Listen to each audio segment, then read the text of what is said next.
How's it going, guys? Welcome back to TheBlueShifting, and welcome back to the House of Fata Morgana, Requiem for Innocence. We're in the side stories now.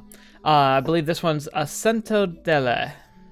So yeah, we're here doing this. We've started with a flashback of Michele's past, kind of where he grew up with his brothers and kind of like the whole situation there. It's just a bit of a flashback, and now we're here at the mansion and the manor. And he can hear Morgana in his mind and talk with her. And this person walked up who's dying of a kind of decaying rot disease of some kind. He's covered in bandages, has a hard time moving some parts of his body. And apparently he has some kind of thing he wants to do with the witch here. Some kind of agreement, or he's hoping to strike some kind of bargain with her. So, yeah, we're just kind of going through that experience here. It's been really trippy to be back and hearing the same music and hearing like the doing the same voices for characters that I haven't been able to voice in a while, and it's sending me back to like what that series was and how impactful it became for me. But then it's also kind of horrifying, you know, with all the new context we have, seeing and hearing Morgana's in her like witch form. I'm also exhausted. It's really late when I'm recording this. I've been spending the whole day doing... I've been cleaning the carpets. I mentioned before how my basement flooded. Naturally, I did my best drying it out, but it started to smell because it's a carpet, and it was wet, and we found some unfun things happened to be on the floor that got soaked into the carpet and it made it stink, and it's just giving us headaches and just being gross. And I'm hoping it's not anything to do with mold, because, you know, that's a whole problem, but I haven't seen any evidence of that yet, so far so good there. But I've been shampooing the carpets today, and my hope is that it'll finally start to dry, it'll finally start to be clean, and that will clear up any of the stink, because if not, that leads to a whole nother problem that I'm gonna have to deal with. So I'm exhausted. I wanted to make sure I get recording, so here we are. So that might mean tonight's episode might be today's episode for you might be a bit shorter than normal, mostly just because I don't know how much stamina I'll have, but I'm gonna go as far as I can, and I'm so interested and invested in this, I'm guessing it'll be all right. I'm a little more concerned with my Persona 5 video that I'm supposed to record tomorrow. I might just take take a break from that one this week, just because that one's a much bigger time investment than any of my other series. So yeah, we'll see. I don't know. It depends on how I feel tomorrow, and if I've recovered from this, or if there's still so much work to do that just isn't justifiable to make it happen. So we'll find out. Anyway, let's jump into this and get started. I found Imeon in the chapel. He had put his mask back on, despite the fact that I'd already seen what it hid. I couldn't imagine whatever he gained from wearing it was worth obstructed vision, but surely he had his reasons. One heck of an impressive window you've got here. I had a pretty good guess as to where he was going with that train of thought. I was entirely disinterested in humoring it. He would start off with something about how beautiful and awe-inspiring it was, mention the Archangel, then try to lead into, "You could make a frickin' fortune off this." I beg your pardon. Glass doesn't come cheap, especially not the colored stuff. I was thinking, if you found the right buyer, you could be rolling in dough. Does he have any idea just how sacrilegious that is? Let me guess, you're thinking, does he have any idea how blasphemous that is? And now you're thinking, can this fellow read my mind? I am not. You should say what's on your mind. Otherwise, I'll just have to keep saying it for you. Sorry to disappoint you, but I am not particularly talkative. I'm not saying you have to yap on for days like me. While what you said was indeed blasphemous, I do not disagree with the sentiment. Oh, really? It's just chunks of glass arranged into shapes. Bingo! There's no actual angel there. The man's depiction of one. Who are you, anyway? Well, that sure came out of nowhere. And you want me to spill my guts without doing the same for me? My apologies. I have not had the chance to hold a conversation in some time. I see. And you are not obligated to say anything if you do not wish to. I would not answer if you asked me the same. Sounds like we're on the same page then. The more we share, the more uncomfortable it's going to make it for everyone. So let's just keep things the way they are. A nice, cozy distance. I may be curious as all get out about what the heck you're doing out here and all alone in the middle of the freak and all, but I won't pry. Alright, I'll tell you what I can. I'm a nomad. Before I got sick, I traveled across the lands. Had me a nice lute, strumming, trotting from place to place, singing songs and pretending to be a troubadour. You were a traveler. I could tell stories of my exploits for days on end if you want to hear them. I think I'll pass. Thank you. Your eyes telling me you're lying, buddy. I'd rather you listen to what I said. War stories over dinner, then. Sounds like a date. Now, I've got a little question for you, if you don't mind. Not about where you came from or anything, I promise. Yes. Why didn't you say anything about my face?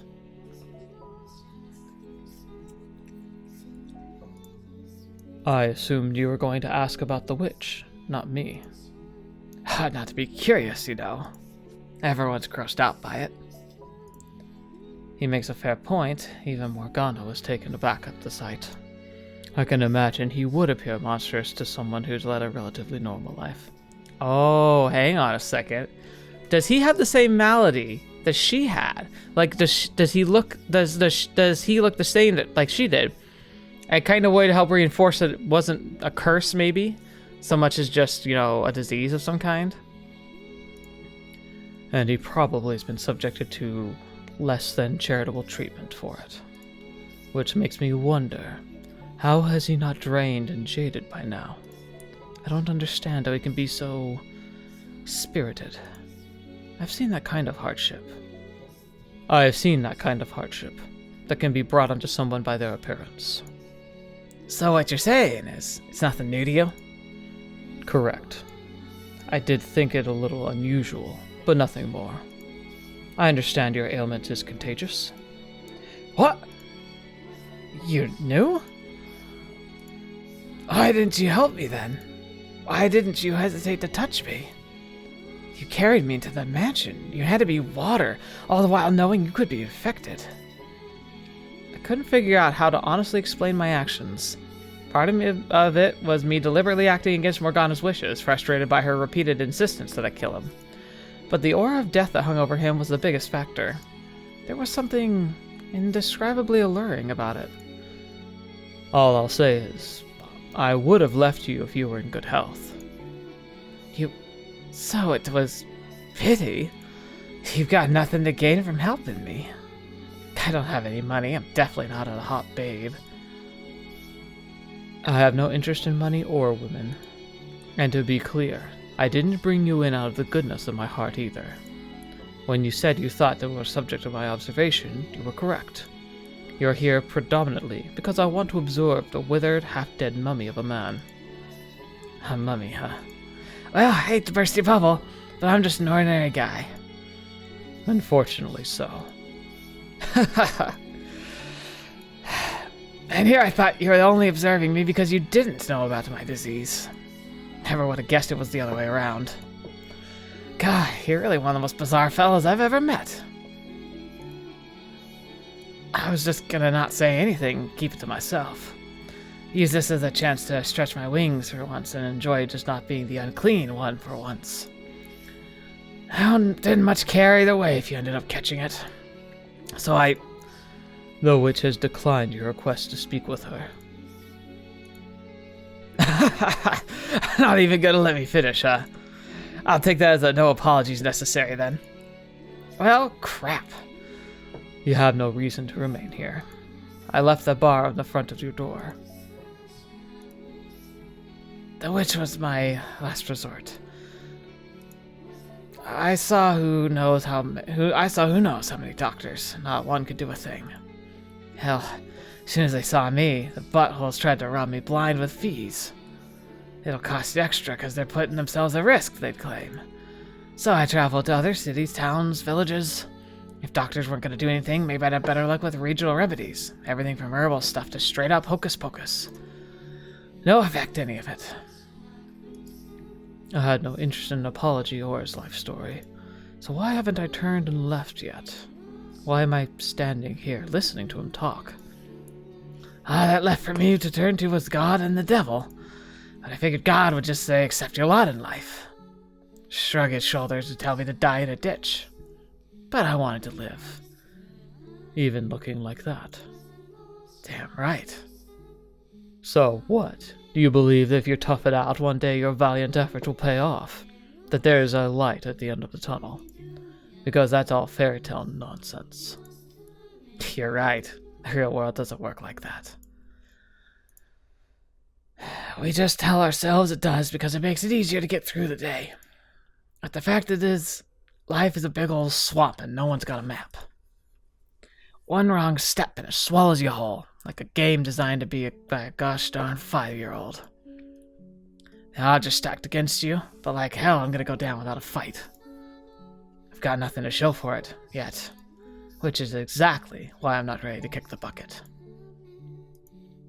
You never will have anything to show for it either. Your desire to make something of your life will only serve to drag you deeper into the depths. Jeez, Michele. Just not even interested in a little sympathy, huh? The more you tell yourself you can, the greater your pain when you cannot. Sounds a hell of a lot like you're speaking from experience, buddy. As I said, the witch will not be seeing you. You would do best to look elsewhere to fulfill your dying wishes. You never know, bud. Tomorrow's another day. Maybe she'll be in a more accommodating mood then. But I'm sure not gonna let any old measly no get the better of me. The witch Morgana is a sadistic woman. If she reveals herself to you, it will only be to torture and to kill you. Can't say death much scares me these days. It's knocking on my door regardless. And you can never say for sure. Every woman's got at least 2 masks she switches between. Maybe she'll pick a friendlier one for me than she does for you. You're a damn fool if you believe that. And she's a witch. Even if she would hear you out, she doesn't have the power to heal you. Ruin and destruction is her singular desire. I have to ask, all you want from me is to watch me die, right? So what do you have to gain from warning me about the witch? Doesn't worrying about me running counter to your own wishes? I'm hardly worried about you. Could have fooled me. I'm simply making a statement of fact. You would only be wasting your time trying to see the witch. I haven't seen the proof, so I'm not convinced of it much fact as you claim.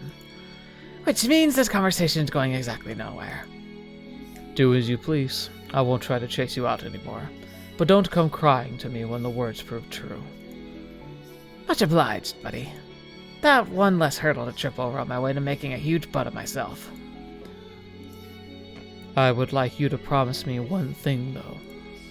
Sure thing. I'll leave the bar off the front door, so when the time comes, make sure you save enough energy to get yourself outside before you die. I don't want to have to clean up the mess. You're a real treat, buddy. Yeah, what a kind, gentle, fun fellow he is, right? I mean, he is, but he's just so jaded right now.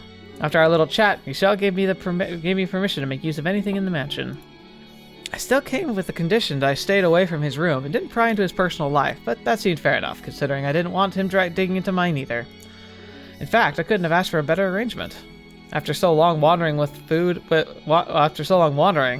and constant uncertainty, having a roof over my head with meals and my convenience was heaven on earth. He had dried foods, smoked meats in his cellar, as well as bread, which I last checked didn't store for very long. But he never seemed to leave the house, so I did recall hearing some rumor on my way here. Whispers of a shadowy carriage occasionally seen heading toward the cursed mansion. No one knew for sure what it carried, but there was a general consensus. Offerings to the witch. Fresh sacrifices to keep her appeased. Which was obviously nonsense. No one was sending shipments of virgins to offer to the witch. A basket of bread and other supplies now, maybe. Rumors have a way of taking on a life of their own, but that was so painfully absurd I couldn't believe anyone bought it. That still left me with scores of questions, though. Who was bringing Michele the supplies, and for what purpose? Why did he never leave? Was he imprisoned here for some iniquity?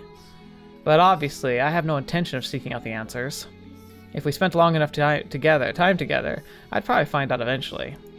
But I knew damn well I didn't have that kind of time left. What point was there to lifting the curtains on someone else's life when chances were I was going to croak not long after? I had no intention of repeating Pandora's mistake. If I was going to spend my last days here living with him, it wasn't going to get anywhere near the jar and risk making waves.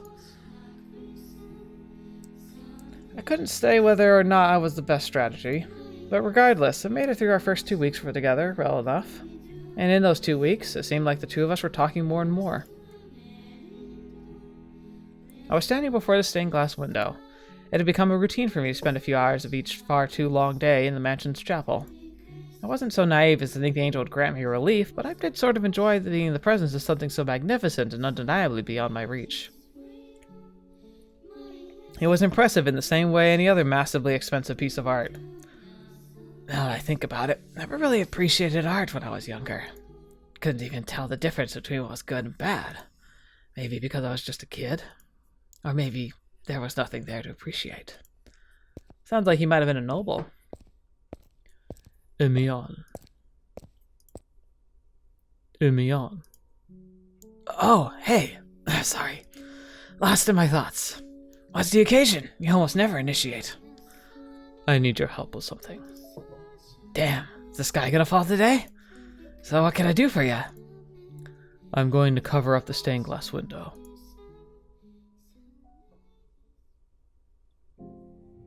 You're gonna... What? It seemed unsurprisingly that was the last thing he expected to come out of my mouth. And the incredulity was obvious even in his raspy old man's voice. I could easily imagine the expression he might be making beneath the mask if he had a face left to make with it. Would asking for a reason count as prying? No particular reason. I simply dislike the sight of it. Well, that's a damn shame. I'd rather enjoy my time with it. It seemed to recall you saying it was nothing more than colored glass. In a spiritual sense, sure, but do I look like I'm praying to it? No, I'm admiring the craftsmanship. It's one hell of a piece. I see. Thought I pretty much got the thing memorized by now, so sure, let me give you a hand. Thank you. Follow me. I gave Imeon a quick glance and started off down the hall.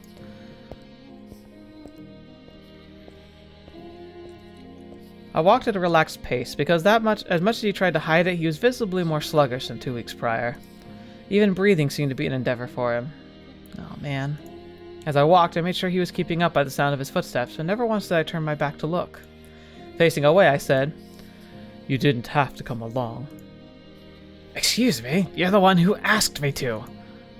Don't you think it a bit inconsiderate to ask someone in your condition to do hard physical labor? No one with any common decency would do that. Well, I guess that puts you in the clear. That was actually kind of funny. I'm just joking. Don't bite my head off. I didn't say anything. I wouldn't say I think it's inconsiderate, really. In fact, I really appreciate you not giving me special treatment of any kind. You don't get all easy on me because I'm sick, and you don't put me through the ringer for it either. I prefer it that way. Both us on level ground. If you say so.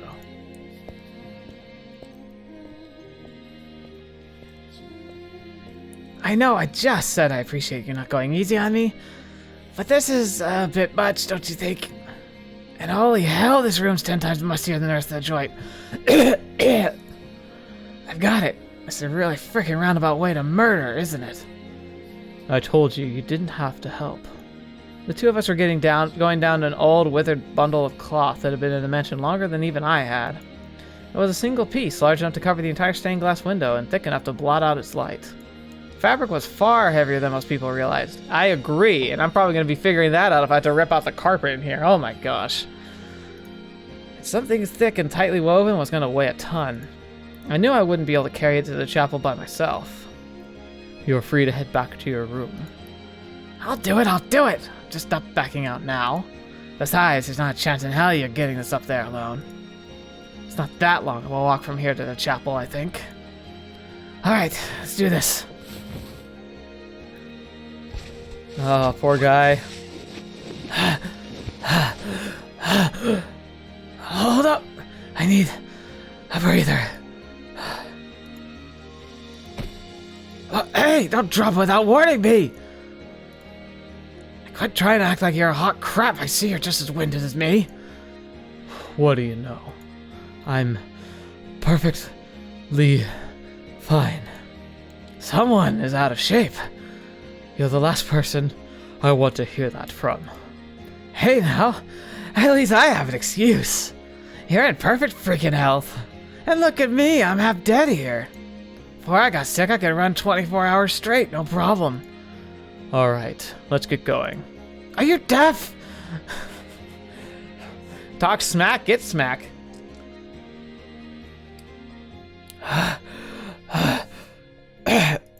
Finally, we made it. I seriously thought I would die before we got here. That one for the gravestone died carrying a bundle of fabric. Not trying to hide it anymore, are you?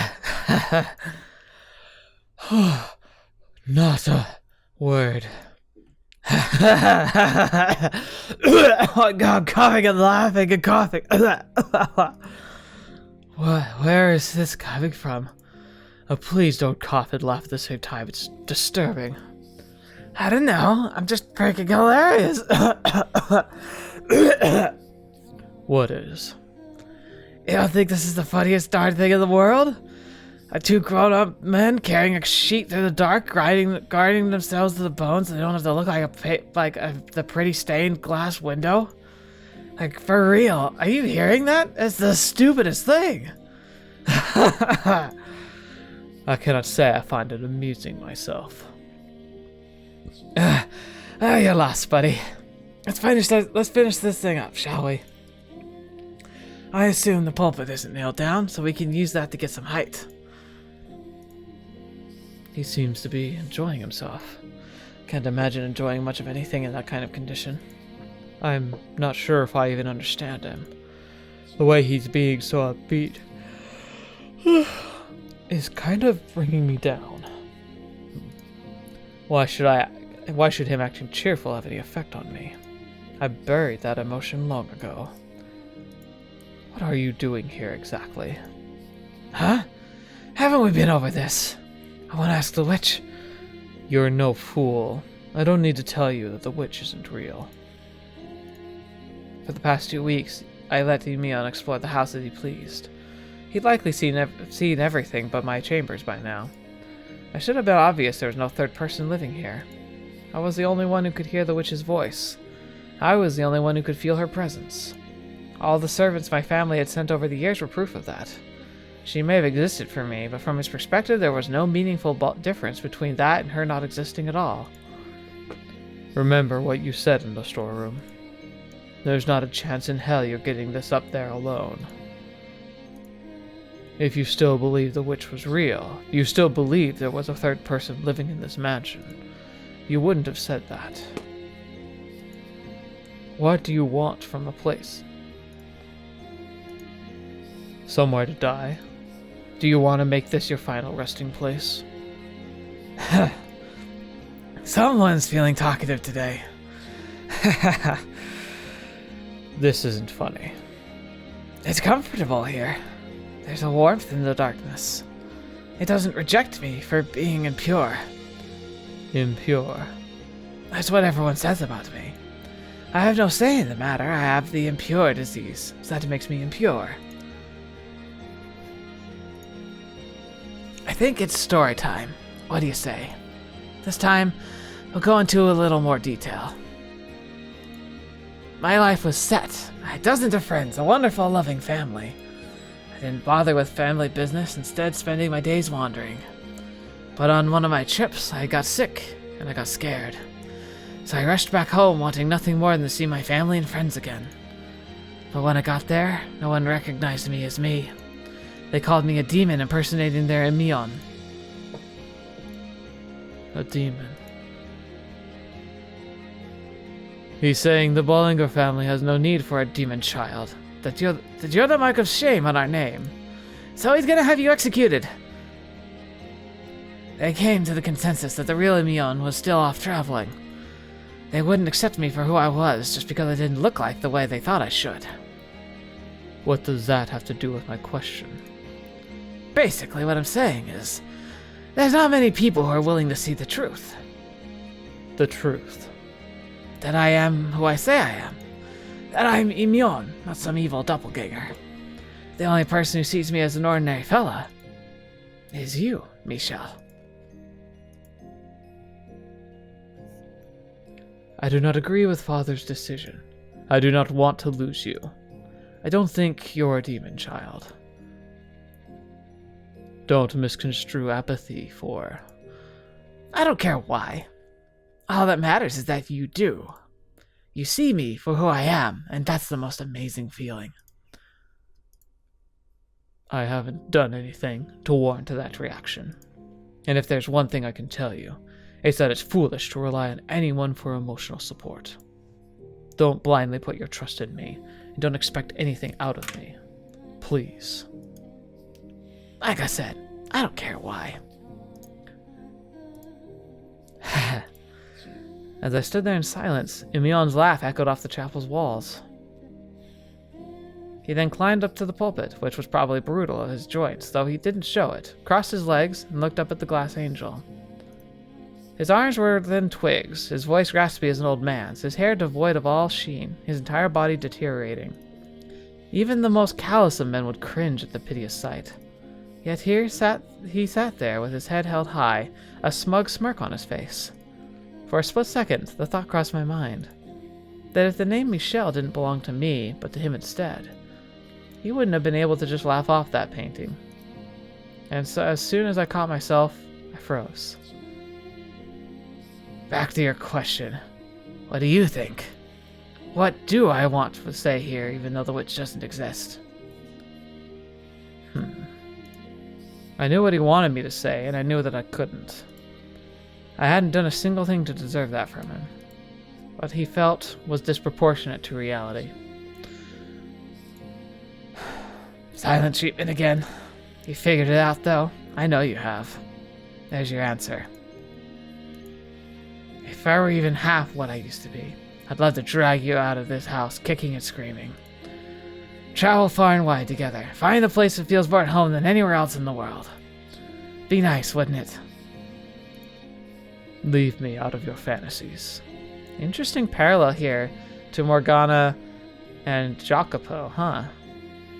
Because that's the same thing. Like, he is a traveler. He was what Jacopo wanted to be.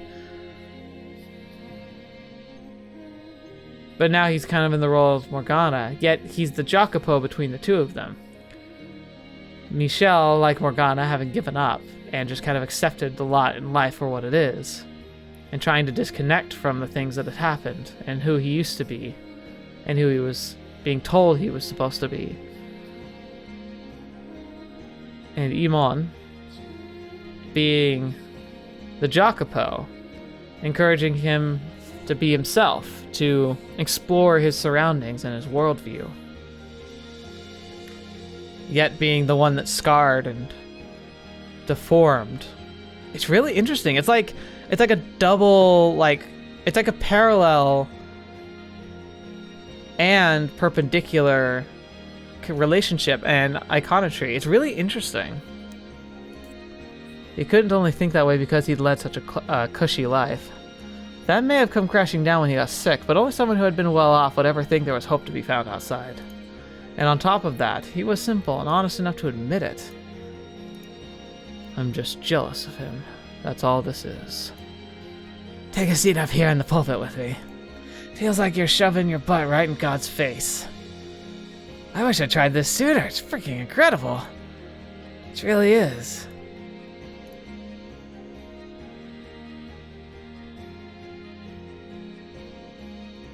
Between the two of us, a guy who probably couldn't overpower a rabbit and someone on death's damn doorstep covering the top of a stained glass window was a grueling task. That day marked a turning point in our relationship, though. It was an insignificant change, something I doubted anyone but us would even have been able to notice, but it wasn't the degree that mattered. There was a real shift in the air between us. Michele didn't seem to be so persistently wary of me anymore, and I started to feel more relaxed in his presence.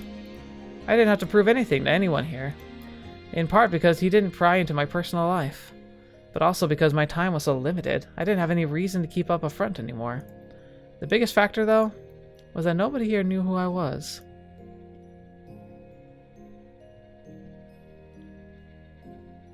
From time to time, Imeon and I would have supper together. I wasn't going out of my way to spend time with him, but I didn't particularly mind it either. It's interesting because this is a prelude to Giselle, and he goes through the exact same pattern with her. Like, exactly the same, really. I had no reason to. We stayed out of each other's business, and we both knew it was a temporary arrangement. As his disease worsened, and once exasperating vigor started to seem more and more obviously like a facade. I don't know why obviously stumbled me so badly there, but here we are. When he spoke, it was like I could hear the remnants of his fading soul spilling out with each gravelly syllable. It was getting difficult to make out what he said at all. But still, he persisted to act as though nothing were wrong about me. So I acted in kind, making sure not to touch on his deteriorating condition. You know, we never did get around to talking about my adventures. Nobody's stopping you. You could just be honest and say you want to hear them. I can see it in your eyes. You love adventure stories. Not only that, you want to go on some yourself. That could not be further from the truth. Alright, let's see. How about the story of the battle in the Northlands? About 5 years back, I was traveling the lands far north. Heavy snowfall covered the land in winter, stretching as far as the eye can see. With the arrival of spring, it would melt and rejuvenate the earth. It was a lot colder up north than it is down here, but the lands were fertile nonetheless. Sounds like Norway or Finland. And naturally, when there's fertile land, there's people fighting over it. 2 countries, one in the east and one in the west, vied for control over this particular area. I watched the battle from the safety of a nearby hill. Our theater for the battle was a large plain, a sea situated to the north. Separating the two was a river flowing south from the sea. Wait. Don't rivers... Why would a river flow south from the sea? Rivers go toward the sea. Did I read that right? The theater of this battle was a large plain, a sea situated to the north. Separating the two was a river flowing south from the sea. Yeah, that doesn't make any sense. Unless... I mean, it could be from like an inland sea perhaps, but... No, that's weird. There's something off about the way he said that, but it might be a translation issue too. It wasn't a very deep river, though. Both horses and infantry could cross it, albeit with some difficulty. The Western Army attacked first. They outnumbered and were better equipped than the Eastern Army. Their soldiers well trained and commanders sharp. Planning and organization allowed them to cross the river with ease. And once they were on the other side, they stormed the Eastern Army. Now, how do you suppose the battle went? It wouldn't make for a very good story if the Western Army simply went on to defeat the Eastern Army. Because you're asking, I presume the Eastern Army had something up their sleeve. Jeez, you're the worst kind of person to tell a story to, buddy. Play along at least, would ya? I hate to burst your bubble, but I'm not a child listening to a bedtime story. Well, you're right about one thing. I would have framed things differently if a Western Army was going to win. Maybe going into detail about how advanced their equipment was and how strong their soldiers were, name drops a commander or two. But no, the Western Army did not conquer the Eastern Army. In fact, they were both defeated. Oh. Yep, thanks to the intervention of a third force. Now, where do you suppose this mysterious third force came from? It was the Danes. You've got to be kidding me. You suck at this! Given what you described, 2 sides divided by a river flowing from the sea to the north. The largest Western Army crossing it over to the Eastern Army by surprise, the logical conclusion is that the third force would travel down the aforementioned river.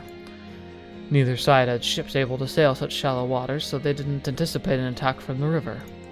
The Danes to the north, however, have numerous ships capable of exactly that. That's why they're feared as the Lords of the Sea. Oh, is that the Vikings, or the Danes something different? I guess I don't really know. Yep, that's exactly right. Thanks for skipping all the good parts and going straight for the answer. A fleet of ships with dragon heads at both ends sailed down the river after the Western Army crossed, quickly making land. The Danes are fearsome warriors, and big boys at that. They attacked both armies from behind, taking them in no time, and the land fell to the hands of the invaders from the north. Oh wait, is this how, oh shoot, what's it called? What's his name? It's not William the Conqueror. Is it Harold Hardrada, the guy who like ruled from like what was Norway and came and conquered and ruled in like England for a time? Then once it was all over, I hauled my butt right out of there. I have only read of the Danes' fearsome prowess in books. For you to witness an actual ambush. Tell us. See what I tell you. You're all about these adventure stories. I'm sounding a little bit more like a pirate. I don't mean to be. I am not. Well, I sure am. The Danes, they can travel both shallow waters and the open sea. The whole world at their fingertips. Everyone just thinks they're savages. They don't see their potential. I wonder what's out there, across the seas. What wondrous world awaits beyond those waters? I bet it's heaven on earth out there. A land unlike anything you'd find traveling on foot. As long as a man infests the surface, you'll find no heaven on this earth. I knew you weren't a people person, but hot damn, you're worse than I ever imagined. You can't even make it through life with misanthropy and cynicism alone. Someone needs to teach you how to dream, buddy. I just realized what I actually sound like. I made this guy sound like a ghoul from Fallout. So, let's just make this my official application to Bethesda that someday I do a voice of a ghoul for a future Fallout series. I think I could do a great job. I think I'm doing a fantastic work with this voice work here. So let's make sure to send this in as a potential resume, right? Can you just imagine me being a ghoul in Fallout series? What kind of quest do you think I would hand out? I'd probably die. Like, let's just be real. I'd just die. I mean, I'd be impressed if a character based on me made it as a ghoul long enough to actually interact with the heroic character. But I'd die. Probably to, cockroaches or something. You know, the giant cockroaches. Still be fun, though. Anyway, I'm going to try and not picture him as a ghoul from here on out. Dreams are just that. Fantasies never to be realized. Dreams are freedom. Doesn't matter if you're sick or a sinner, infirm or exiled, you can go anywhere inside your head. True. You have complete and absolute freedom in your dreams. All empty hopes and dreams do is erode the spirit. I gave up on mine for a reason. If I were in good health, I could have asked the Danes to take me on one of their longships. Bring me somewhere far, far away from here. A place where everyone's equal. No poor, no rich to oppress them. No one being judged for their looks or their families they were born into. I could have gone on another adventure. Brought you along this time. Found our paradise. I'm pretty sure the only way you're getting on a longship is a captive to the Danes. Remember what I said about dreams like 3 seconds ago? Shove their little silly realism to the box and lock it up. You can dream whatever sort of crazy, outrageous nonsense you... Imeon. Don't worry, I'm about... Okay, so back to story time. After I escaped from the Danes... I'm actually coughing now. I crossed paths with this incredible bard. The ones... It'll blow your mind, I'm sure. I'm sure. I didn't tell him not to push himself. He knew his own condition far better than me. I didn't have to tell him continuing was a bad idea. My role was to be quiet and listen. Imeon then sung for me a song he supposedly learned from that bard. I could sing way better than this back in the day, he said when he strained his laugh before beginning the raspy ballad. Every note melted into a sort of indecent flat buzz, but it was still somehow pleasant to listen to, perhaps because I could imagine what his voice might have sounded like in its prime. A bright, optimistic, unwavering, powerful voice. All the more enchanting because it existed only in my imagination. As I listened to him sing, so much that I'd kept sealed away slowly crept back to the surface. Felt like I was being whisked away in a far distant world, by the tales of his exploits in the bard's song. With Imeon, his hand held out, waiting to take mine. The words, "Let's set off for a new world, buddy," on his lips. But his time on his earth was drawing to a close. Those fantasies faded into nothing.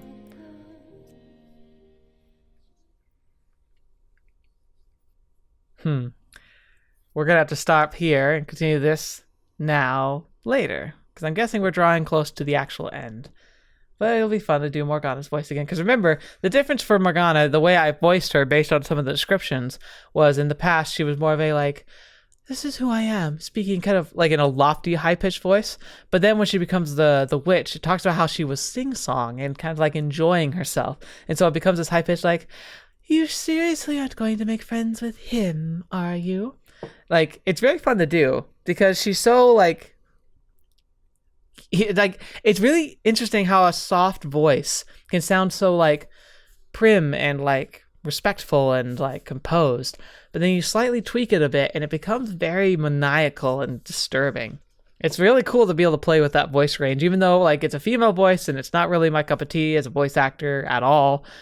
I have fun with the voicing of that. And I think this series, actually, the original series, the House of Fata Morgana, I actually started applying to do voice roles, even just like little projects, because I really wanted to start improving that.